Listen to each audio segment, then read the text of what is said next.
नमस्कार दोस्तों, today we are starting practice set 3.3 of the circle chapter. अब हम प्रैक्टिस सेट 3.3 का बेसिक भी पढ़ेंगे और प्रैक्टिस सेट 3.3 भी पढ़ेंगे। फर्स्ट टॉपिक देखेंगे, आर्क ऑफ द सर्कल किसे कहते हैं। अगर कोई सेकेंड, मान लो सेकेंड के सर्कल से पास करता है तो सर्कल को दो पार्ट्स में डिवाइड करेगा। तो यहाँ पर दो आर्क बनेंगे, आर ए एक्स बी और आर ए वाई बी। तो अब इसमें भी ऐसा रहता है कि मेजर आर्क कौन सा है और माइनर आर्क कौन सा है। अब जो आर्क सेंटर पॉइंट ऑक्युपाई करता है उसे हम बोलते हैं मेजर आर्क बोलते हैं, और जो आर्क सेंटर पॉइंट ऑक्युपाई नहीं करता है उसे हम माइनर आर्क बोलते हैं। अब यहाँ पर centre point occupy A Y B कर रहा है तो वो हो जाएगा मेजर आर्क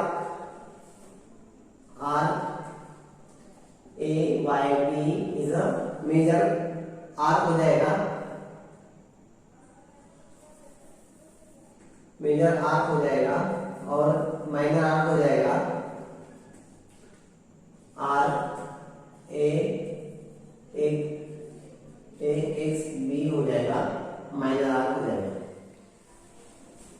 अगला concept central angle.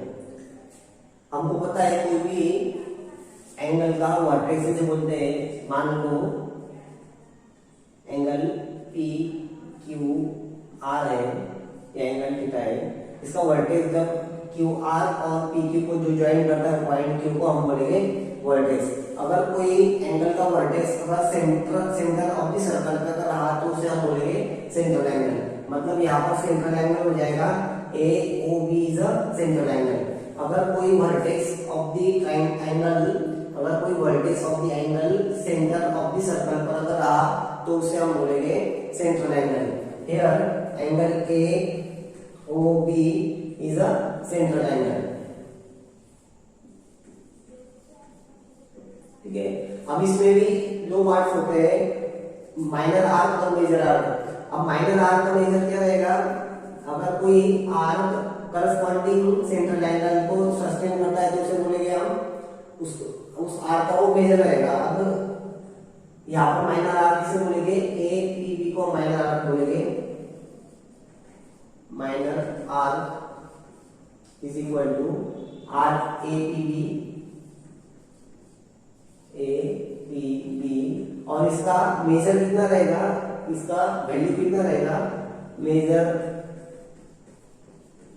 Major of minor arc is equal to arc A P B is equal to, इसका मेजर रहेगा कितना रहेगा कि जितना एंगल वो सस्टेन करता है, मतलब जितना उसका एंगल है उसे हम बोलेंगे उसका मेजर, इसका मेजर आएगा थीटा। अब फाइंड करेंगे मेजर आर्क।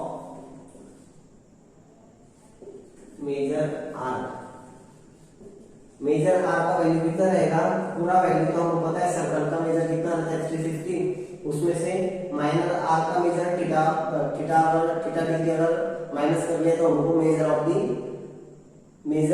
मेजर आर्क मिल जाएगा। तो measure of measure arc is equal to 360 degree minus theta degree. इसे भी लिख लो। कांग्रुएंस ऑफ आर्क कंसेप्ट समझने के लिए हमने टू कॉन्सेंट्रिक सर्कल ड्रॉ किए, स्मॉलर सर्कल और लार्जर सर्कल, दोनों का सेंटर जो रहेगा वो सी दिया। तो हमने क्या किया, एंगल बी सी ई और एंगल जी सी एफ का मेजर सेम लिया, दोनों का मेजर सेम लिया, और एंगल आई सी जे का मेजर हमने 40 लिया, वो दोनों से अलग लिया। ठीक है, अब हमने पढ़ा था पिछले कंसेप्ट में कि मेजर ऑफ आर क्या रहता है, major of arc is equal to the major of the corresponding central angle. मतलब ये एंगल आर ए बी का मेजर कितना रहेगा भाई, उसका करस्पॉन्डिंग सेंट्रल एंगल का जो मेजर रहेगा वही उतना उसका मेजर रहेगा। मतलब मेजर ऑफ आर्क कितना रहेगा, major of it's corresponding angle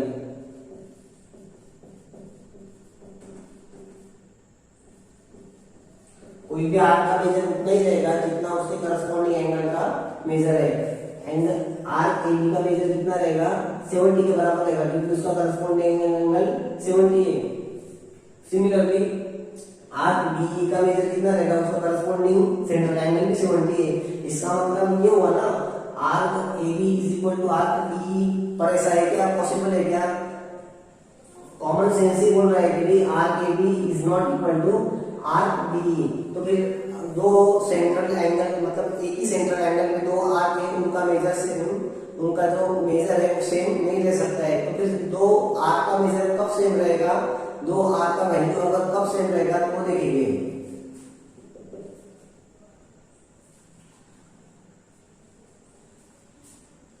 अगर मेजर के साथ साथ अगर दो एंगल आर के मेजर के साथ साथ उनका रेडियस भी अगर सेम अगर रहा तो हम बोल सकते हैं कि टू आर्स आर कॉन्ग्रुएंट। अभी यहां पर देखिए हम आर डी सी ई का मेजर कितना है 70 डिग्री। Arc A B arc D E का मेजर कितना है भाई, आर डी ई का मेजर कितना है, आर डी ई का उसे करस्पॉन्डिंग एंगल डी सी ई के बराबर मतलब 70 डिग्री हो गया।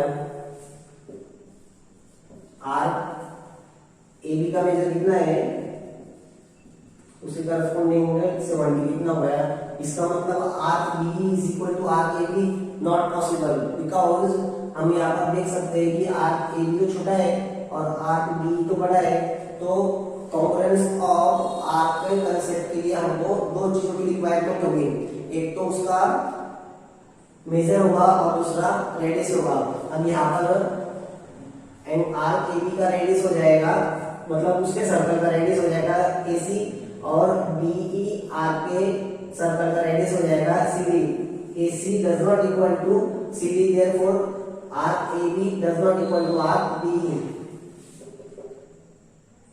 रेडियस आर्क डी का रेडियस हो जाएगा, आर्क डी वाले सर्कल का रेडियस हो जाएगा सी डी, और इसका रेडियस हो जाएगा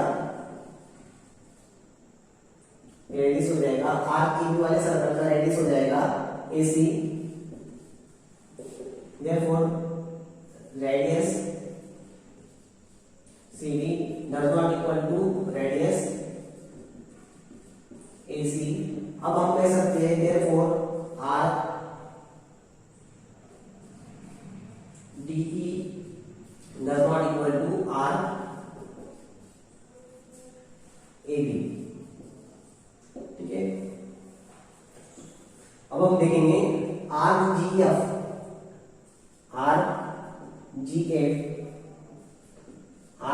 का मेजर कितना होगा, उसके करस्पॉन्डिंग सेंट्रल एंगल के बराबर होगा। उसका करस्पॉन्डिंग सेंट्रल एंगल 70 डिग्री का है तो उसका मेजर भी 70 डिग्री का होगा। और अब हम आर डी से उसका मेजर करेंगे तो आर जी एफ का रेडियस, आर जी एफ वाले सर्कल का रेडियस हो जाएगा सी जी, रेडियस उसका हो जाएगा रेडियस सी जी, और आर्क डी वाले सर्कल का रेडियस सी डी, और सी डी और C G are the equal radius because they are the radius of the same circle. Therefore radius C G equal to radius C D. Radius same है और उनका जो central angle है उनका जो major है इसका भी 70 है और इसका भी 70 है। तो therefore we can say that are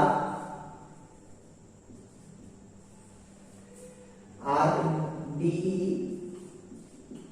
is equal to arc G F. ये वाला कंसेप्ट तो बहुत ही सिंपल है भाई। Property of sum of major of arcs, दो आर्क का समेशन कैसे करते हैं भाई। अगर हमको are A C E equal अगर करना है तो आर ए सी ई का इक्वल अगर करना है तो हम क्या करेंगे ए सी ई, तो यहाँ पर दो आर का एडिशन करेंगे, arc A B C plus जहां से पहला आर खत्म होता है सेकंड आर वहीं से स्टार्ट करना है, तो आर हो जाएगा are A C E is equal to A C E is equal to are A B C plus are C D E. ऐसे नहीं होगा, R A C E is equal to are A B C plus are B C E, ऐसा नहीं होगा, ठीक है।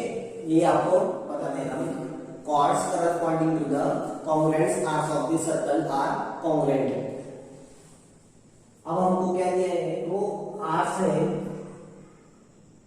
APC और ये कॉन्ग्रुएंट है, हमको अभी प्रूफ क्या करना है, उससे करस्पॉन्डिंग जो कॉर्ड है, मतलब आर ए पी सी का करस्पॉन्डिंग कॉर्ड हो जाएगा कॉर्ड एसी, और आर ई क्यू डी का करस्पॉन्डिंग कॉर्ड हो जाएगा ईडी, हमको इक्वल बताना है।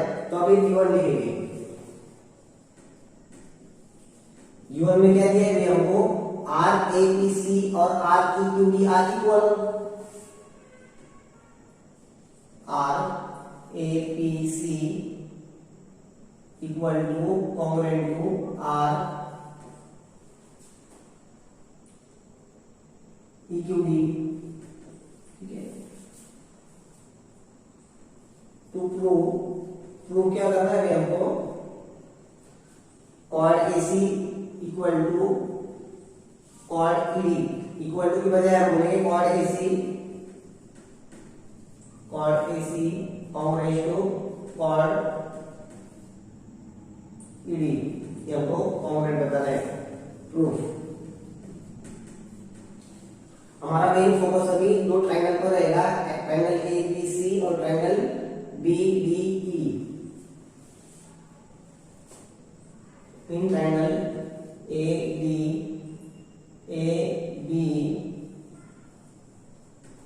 B C and triangle D B E, हमको गिवन में क्या दिया है भाई, आर ए पी सी और arc E Q D are equal और कॉन्ग्रुएंट। अब दो आर का मेजर क्या रहता है, उसके करस्पॉन्डिंग सेंट्रल एंगल के बराबर रहता है, मतलब आर ए पी सी का value angle A B C के बराबर होगा, therefore R E Q D का value angle E B C के बराबर होगा। अब जब R A P C equal to are E Q D है, इसका मतलब angle A B C equal to angle E B D हो जाएगा, सिंपल सी बात है। देयरफॉर एंगल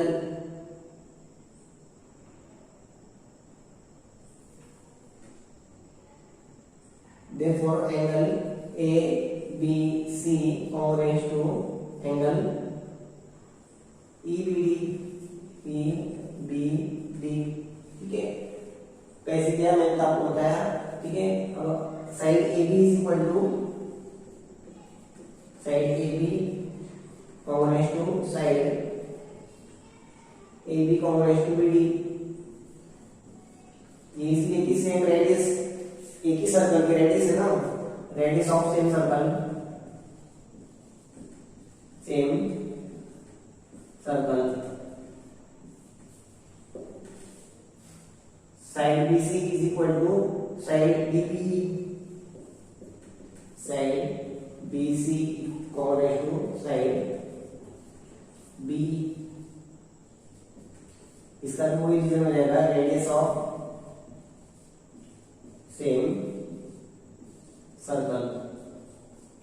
अब दो साइड इक्वल है, ये साइड इसके बराबर है और ये साइड भी इसके बराबर है, और ये जो angle A B C angle E B D के बराबर है, तो साइड एंगल साइड कैसे दो ट्रायंगल जो है वो कॉन्ग्रुएंट हो जाएंगे। Therefore triangle A B C congruent to triangle D B E according to the side angle side test. Side angle और साइड टेस्ट के अनुसार ये दो ट्रायंगल जो है वो इक्वल हो जाएंगे। अब इसका जो करस्पॉन्डिंग साइड है ए सी AC इज इक्वल टू हो जाएगा D साइड, और इसे कॉर्ड भी बोलेंगे हम, side AC congruent to side DE। इसका रीजन है corresponding side of the congruent triangle, corresponding side of the congruent triangle. तो अब हम लिख सकते हैं therefore chord AC equal to chord PD।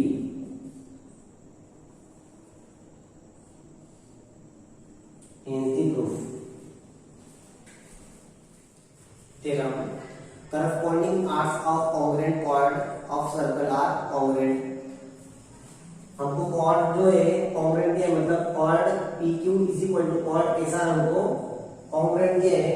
तो अभी हमको क्या प्रूव करना है, arc PNQ is equal to arc SNR हमको प्रूव करना है। तो चलो गिवन लिखते हैं, given circle with centre O, ठीक है। हमको क्या दिया है, chord PQ congruent to chord ऐसा हमको दिया है। अब हमको प्रूव क्या करना है, टू प्रूव, हमको prove RPNQ congruent to R SNR हमको बताना है, ठीक है। प्रूफ, अब प्रूफ कैसे करेंगे, हमको RPNQ is equal to RSNR equal बताना है। अब दो R इक्वल कब रहेंगे, तब उनका मेजर और रेडियस इक्वल रहेगा। अब रेडियस PO और OR तो सेम है, रेडियस की बात तो ओके सॉल्व हो गई, बट हमको उनका मेजर इक्वल बताना होगा, मेजर सेम बताना होगा। आर का मेजर क्या रहता है, उसका जो सेंट्रल एंगल का मेजर जितना रहता है उतना ही उसका आर का मेजर रहता है। मतलब RPNQ का मेजर कितना रहेगा, एंगल POQ के बराबर होगा। अगर हमको PNQ और RPNQ और RSNR इक्वल बताना होगा तो हमको एंगल POQ मतलब इस वाले एंगल को POQ और SOR को हमको इक्वल बताना होगा। अब वो इक्वल कैसे बताएंगे, अगर ये दो ट्रायंगल को हम कॉन्ग्रुएंट अगर बताते हैं तो हम ये दो एंगल को कॉन्ग्रुएंट बता सकते हैं। अगर ये दो एंगल को हमने कॉन्ग्रुएंट अगर बता दिया तभी हम ये दो आर को हम इक्वल बता सकते हैं, ठीक है। फिलहाल हम इन दो एंगल को इक्वल नहीं बताएंगे, पहले दो ट्रायंगल को हम इक्वल और कॉन्ग्रुएंट बताएंगे। Proof, in triangle POQ and triangle SOR, side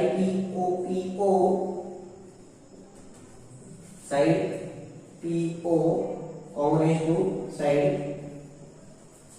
PO is equal to OR, ठीक है। PO is equal to SO, ठीक है, राइट SO। रीजन ये है कि भाई रेडियस ऑफ सेम सर्कल, ठीक है। Similarly side OQ is equal to OR congruent to side OR, ठीक है। यहाँ पर भी हम क्या लिखेंगे, radius of same circle, radius of same circle, ठीक है। और chord PQ is equal to chord ऐसा तो हमको गिवन में दिया है, ठीक है। Chord PQ is equal to chord SR, ये तो हमको गिवन में दिया है फ्रॉम गिवन, ठीक है। अब दो ट्रायंगल के तीनों साइड अगर कॉन्ग्रुएंट रहे तो हम दो ट्रायंगल को हम कॉन्ग्रुएंट बता सकते हैं according to side angle side test. Therefore triangle POQ congruent to triangle SOR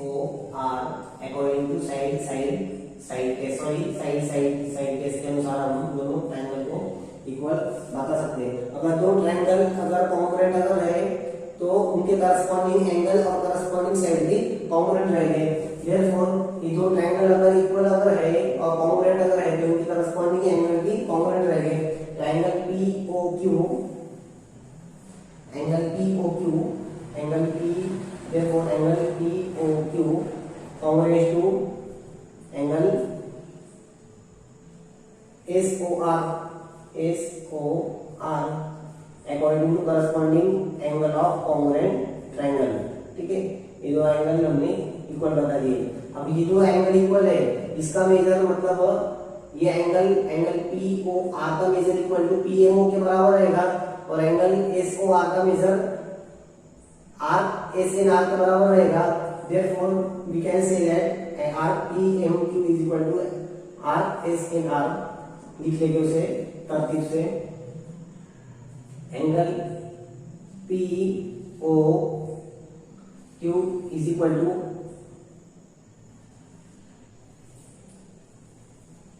measure of angle POQ is equal to measure of RSNQ PMQ। ठीक है, measure of angle SOR is equal to measure of RSNR। ठीक है, अब ये दो angle equal है, उनकी corresponding side भी अगर करस्पॉन्डिंग आर्क भी अगर इक्वल है, therefore we can say that RPMQ is equal to RSNR। इन सब प्रैक्टिस सेट 3.3 का फर्स्ट एग्जांपल देखेंगे।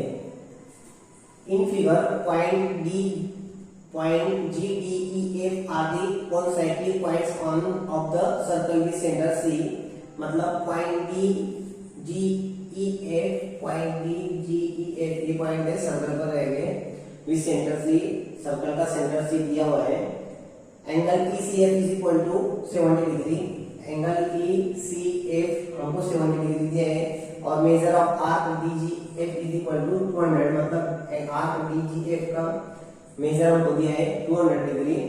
फाइंड हमको आर का वैल्यू निकालना है, आर DE का वैल्यू निकालना है, आर DE का मेजर निकालना है और आर DEF का निकालना है। DE और F का भी मेजर हमको निकालना है। तो फ्रेंड कैसे निकालेंगे, हमको पता है कि आर का measure is equal to measure of its central angle के बराबर होता है।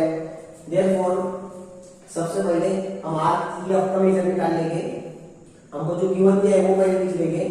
Angle ECF is equal to 70 degree. Measure of R DGF is equal to 200 degree. ये हमको गिवन दिया है। ठीक है, सबसे पहले हम R EF का मेजर निकालेंगे। R EF is equal to REF का वैल्यू कितना हो जाएगा, एंगल ECF के वैल्यू के बराबर हो जाएगा equal to angle ECF। Measure of REF is equal to angle equal to angle ECF के बराबर हो जाएगा। सपोर्ट में लिख देंगे measure of R is equal to measure of its central angle। ठीक है, therefore measure of R EF हो जाएगा, एंगल ECF के बराबर हो जाएगा, मतलब 70 डिग्री हो जाएगा। अब EF होगा 70 डिग्री आ गया और DGF इज इक्वल टू कितना दिया है हमको 200 डिग्री दिया है। तो हम अभी RD का वैल्यू निकालेंगे क्योंकि होल सर्कल का मेजर कितना होता है 360 डिग्री सेल्सियस। हमको EF दिया है और DGF दिया है। अगर हम पूरे सर्कल का 360 डिग्री में से DGF और EF अगर R का मेजर अगर माइनस कर ले तो हमको मिल जाएगा RDE। Therefore RDE plus arc D E plus arc E F plus arc F G D और डी जी एफ भी निकालना भी चलेगा। D G F is equal to 360 degree. ठीक है, अब यहाँ पे वैल्यू पुट कर देंगे arc D E plus arc E F हमको दिया है, आर ई एफ हमने अभी फाइंड किया है 70 degree plus arc D G F हमको दिया है 200 डिग्री इक्वल टू 360 डिग्री। ठीक है, अब हम क्या करेंगे, arc E F is equal to 70 और प्लस 200 को उधर भेज देंगे तो माइनस हो जाएगा 360 minus 70 minus 200।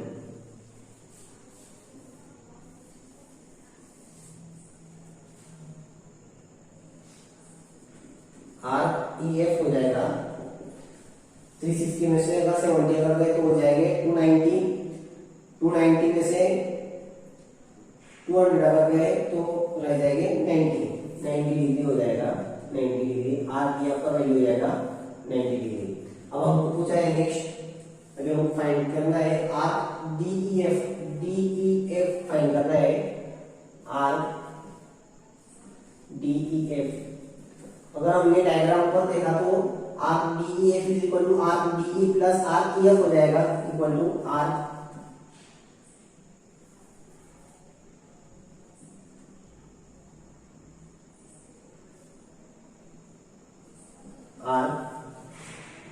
D E plus arc E F. Arc D E का वैल्यू भी हमने फाइंड किया, डी का वैल्यू अभी हमने फाइंड किया, आर डी का वैल्यू हमने फाइंड किया। सॉरी ये डी है,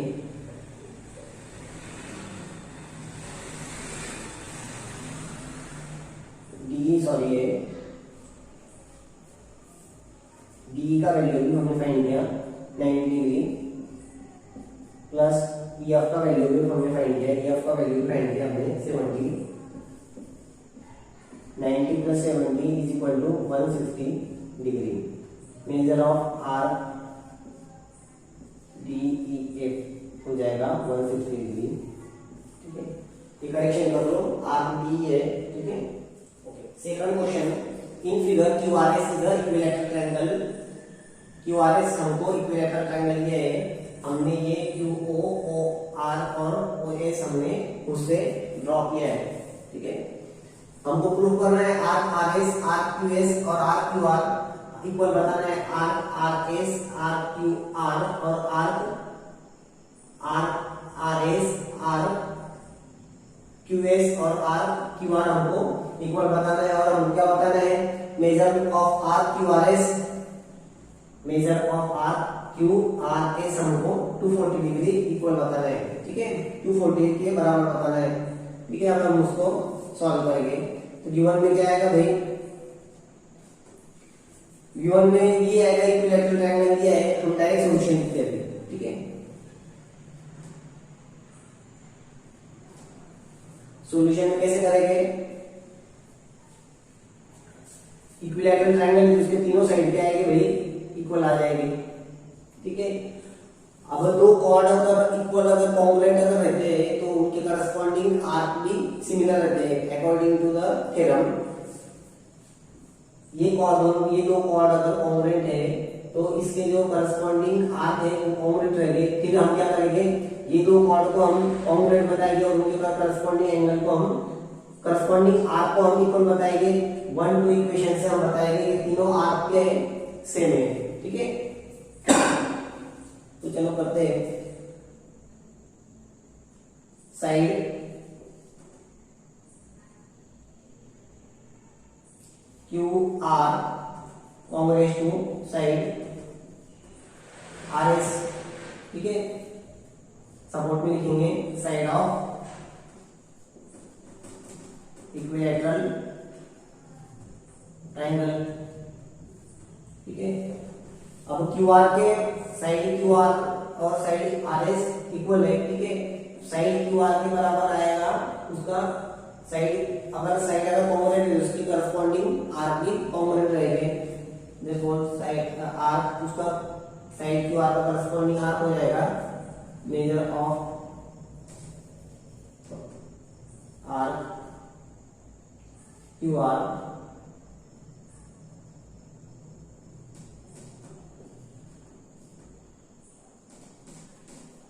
equal to side R S का करस्पॉन्डिंग आर हो जाएगा arc R S congruent to are R S, इसको 1 दे देंगे।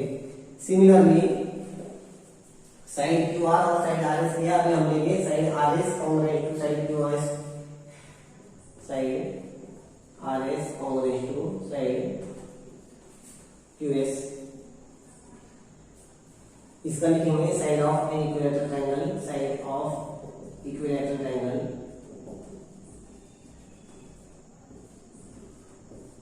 ठीक है।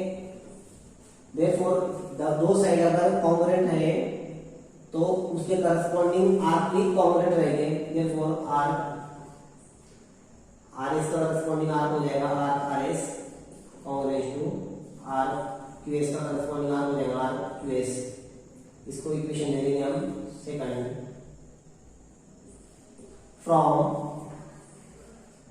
1 and 2 Q R is arc Q R is equal to congruent to are R S, arc R S is congruent to are Q S. तो हम लिख सकते हैं आर आर एस और are Q S, are Q R congruent to are R S equal to are Q S. तो हमने first proof कर दिया, अब हमको सेकंड प्रूफ करना है। अब तीनों आर का जो मेजर होगा arc Q R plus are R S plus arc Q S, मतलब पूरा सर्कल ऑक्युपाई कर रहा है तो तीनों का मेजर होगा 360 degree. Arc R S plus arc Q S plus arc Q R, तीनों का मेजर होगा 360 डिग्री ठीक है। वी नो दैट करके लिख लो, वी नो दैट ठीक है। अब हम क्या करेंगे, और तीनों हमने कॉन्ग्रुएंट बताए तो तीनों इक्वल भी हो गए। तो यहाँ पर लिख लो R Q R equal to are R S equal to are Q S ठीक है। तो इक्वल होने की वजह से ये इसको arc R S are Q S के बराबर होगा, तो फिर हम आर आर एस लिखेंगे arc R S plus arc Q R arc Q R S के बराबर होगा, तो हम इसके यहाँ पर भी फिर आर एस लिखेंगे ठीक है। आर आर एस तीनों एक दूसरे इक्वल है, तो मैंने दो की बजाय आर एस लिखा ठीक है। Is equal to 360 degree. Therefore arc R S plus are S plus are S म्हणजे 3 times arc S, 3 time arc S is equal to 360 degree. मतलब आर एस का वैल्यू हो जाएगा 360 अपॉन 3 अगर किया तो वो हो जाएगा 120 डिग्री हो जाएगा ठीक है। आर एस का वैल्यू होगा वही 120 degree. Therefore arc S is equal to are Q S is equal to are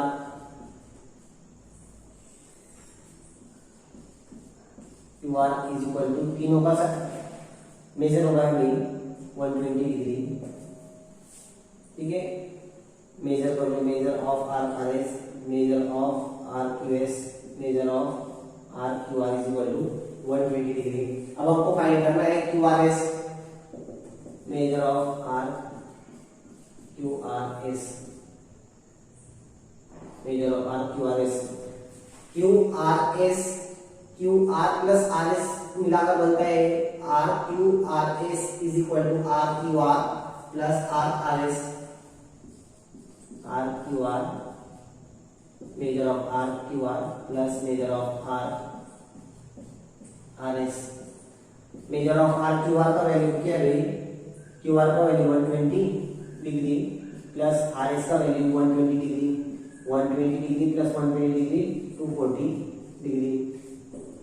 major of are Q R S is equal to 240 degree.